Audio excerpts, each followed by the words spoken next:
Mr. Chancellor, it's my great pleasure to present to you Dr. Vinton Cerf, a distinguished scientist, thought leader, and internet pioneer. Dr. Cerf's career has been marked by daring innovation leading to great technological and social impact.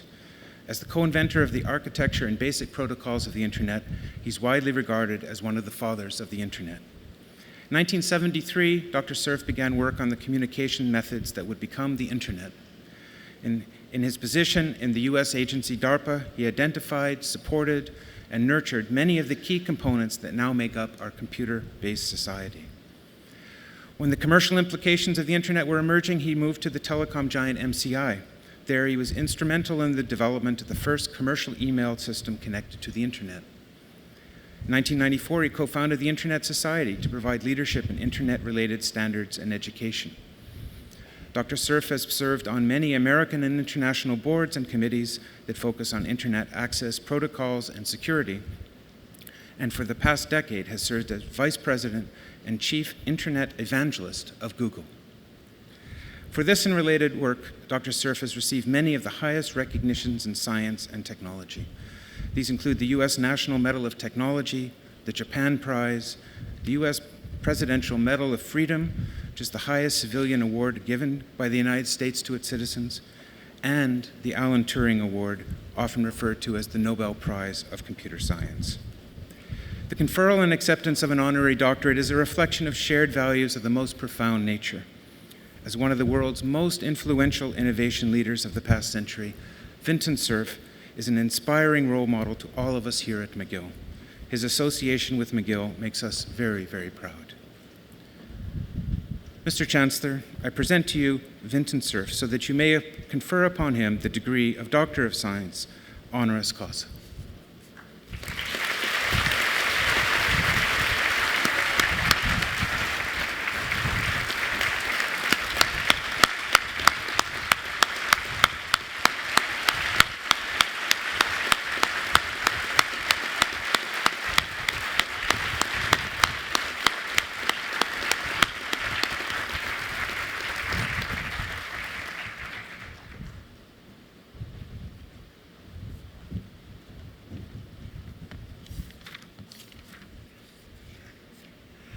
Ladies and gentlemen, I now invite Dr. Gray Cerf to deliver the convocation address. Dr. Cerf.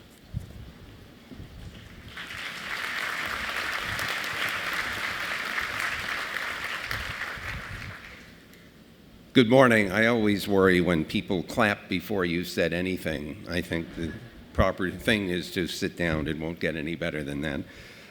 Chancellor Megan and Vice Chancellor Fortier, distinguished members of the faculty and administration, distinguished guests, students of the class of 2016, ladies and gentlemen. It's a distinct and very personal honor to address you today and to receive this honorary degree from McGill University. My mother was born and raised here in Montreal, and I still have family here in Quebec, and I have vivid and positive memories of my visits here over the years. The internet has its own history here at McGill. Around 1984, the first Canadian node was established at McGill in what was then known as the Centre for Intelligent Machines. Even more significant, in 1989, then McGill students Ellen Emtage and Peter Deutsch developed Archie, an Internet File Transfer Protocol site index. This was a predecessor to the familiar World Wide Web search engine of today. As I consider the graduates and undergraduates receiving their degrees today, I am quite conscious of the liberal meaning of honoris causa. You didn't earn this. Through hard work and perseverance, you have indeed earned the degrees conferred upon you today. I imagine that there will be mixed into the feeling of accomplishment also a feeling of relief among the graduating students and likely their families as well. Of course, you must now face the compelling question, what's next? University education provides a kind of guide to your lives, curricula to master, milestones to achieve that evaporate in large measure as you step into the rest of your lives. For some of you, further education may well be in the offing, in which case the near-term future may be very well defined. For many, perhaps most, that will not be the case, and the future will be what you make of it. From time to time, students have come to me asking about planning their careers. To this, I have felt compelled to respond that very few, if any, can really plan their careers. Certainly, I have not. I think it more likely that successful careers, by whatever measure you may wish to define success, is the result of awareness of opportunity and possibility. Opportunity favors those prepared to detect and take advantage of it. This may also mean willingness to take risk and to try something you're not quite sure you can do. Aiming high and failing may prove the more successful strategy than aiming low and succeeding, if one chooses to learn from failure. Science, after all, moves ahead more by failing and asking why than by assured success. It's my advice to adopt an opportunistic strategy for career thinking, be alert to opportunity, and be willing to take risks. But you say you want to have impact.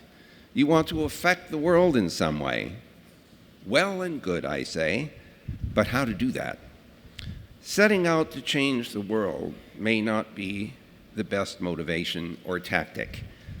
I think it important to appreciate that changing the world may require more than one individual's efforts and expertise. Scientific discovery and experimental research may hold the key to world-changing effect, but in most cases, it will take an army of collaborators to achieve that goal. You may be the discoverer of a world-changing idea, but you may need to recruit a great many people to your cause before it can have the impact you hope for. My experience with the internet has taught me this lesson over and over. When Bob Kahn and I wrote the first paper on the design of the internet, we could not know then that the idea would eventually take hold on a global scale. We designed for scalability, for future-proofing to take advantage of new technologies. We gave away the design without regard to patent or copyright, with purpose in mind that no barriers in taking up the design, in implementing it, and finding someone with whom to connect. We hope for organic growth, and we're pleased when this seemed to be the outcome. It took decades and patience and persistent advocacy for the internet to reach its present scale. A huge number of people have contributed to its growth and evolution. Sir Tim Berners-Lee, the inventor of the World Wide Web, took advantage of the internet infrastructure to propagate his design on top of the basic TCP/IP Internet Protocol suite, for example. This suggests to me that success may well require you to sell your ideas to others and to persuade them to want the same thing you do. If this sounds like Tom Sawyer getting others to whitewash a fence, you would be correct. To be successful, you must learn to sell your ideas to others and recruit them to your cause. This observation takes me to my final point, and that is cooperation and collaboration. While the lone inventor may still exist, in today's world, real success follows those prepared to cooperate and collaborate with others. My favorite design experience is standing in front of a whiteboard debating with someone about the best choice of a design scheme, or wrestling to understand some phenomenon and to explain its workings and origins. This is often a non-trivial exercise. One quickly discovers that language is a barrier and that the model one has in one's head may not match the model of your debate partner. Indeed, Bob Kahn and I quickly discovered that many of our disagreements were the result of different models of the problem at hand, or the design that we were discussing. When we got into a heated debate, we learned to stop to figure out whether our mind models were out of sync. Generally, we discovered that confirming models led to agreement, although in some cases, confirmation still led to strong disagreements about the best choice for design. I would like to conclude by urging you to take the term design to heart. It is at the core of much of our world today. It is a world of the artificial, largely determined by programmable devices as the so-called Internet of Things emerges from the boiling cauldron of ideas that radiate from the global internet. We have the opportunity to design our future, and I charge you, the class of 2016, with the task of designing a future for which your descendants will be grateful and you may be proud. Thank you.